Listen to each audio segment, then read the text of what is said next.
St. Mary Netherton Daily Chronicle, Morning Edition, March 1st, 1926.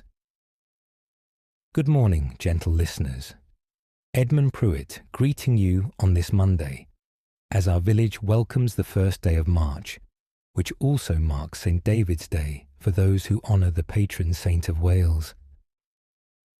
The weather presents us with what Mr. Higgins describes as a Monday of temperate disposition, with high cloud expected to drift in from the west during the late morning hours, temperatures pleasantly mild, and conditions remaining dry throughout with only a light breeze to stir the hedgerows. A soft dampness hangs in the air this morning, carrying the clean scent of wet stone and the faint earthy fragrance of garden borders beginning their slow awakening beneath the soil.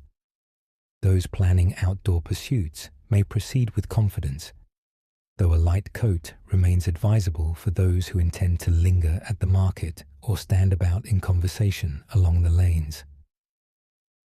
The tea room announces a Monday special of traditional Welsh cakes with sweet butter in observance of St. David's Day, which Mrs. Hartley describes as a fitting tribute to the day, the griddle lending each cake that particular warmth the occasion deserves.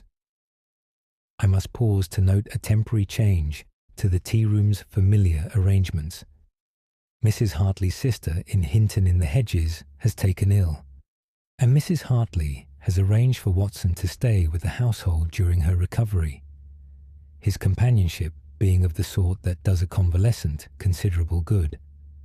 Mr. Harlow, her brother-in-law, called this morning to collect him, and Watson entered the travelling basket with the composure of one who understands that duty occasionally calls beyond familiar walls.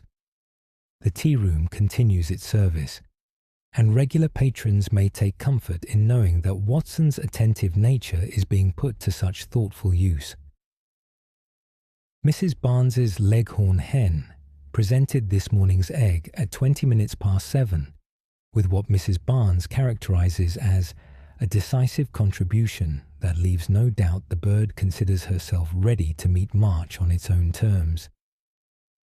The bird completed its constitutional with measured attention to the garden's eastern border, pausing near the gate, where the earliest daffodil shoots have begun their cautious emergence from the winter soil, a development the hen appeared to regard with the unhurried attention of one who has witnessed many such seasonal beginnings from her particular vantage.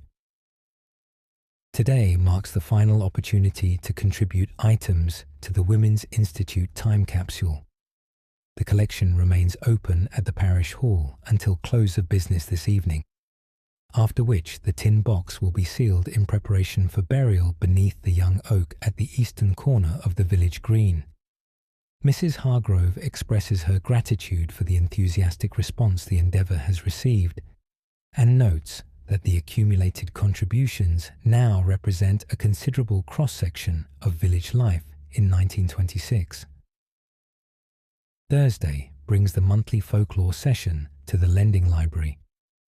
This month's gathering will focus on village trades and crafts, and Miss Pettigrew extends a particular invitation to those willing to share memories of apprenticeships, inherited techniques, or the methods that have sustained our community's industries through generations. That concludes our morning report. This is Edmund Pruitt, reminding you that our evening edition will follow the 6 o'clock bells. Until then, St. Mary Netherton carries this Monday forward with the steady purpose of a new month begun.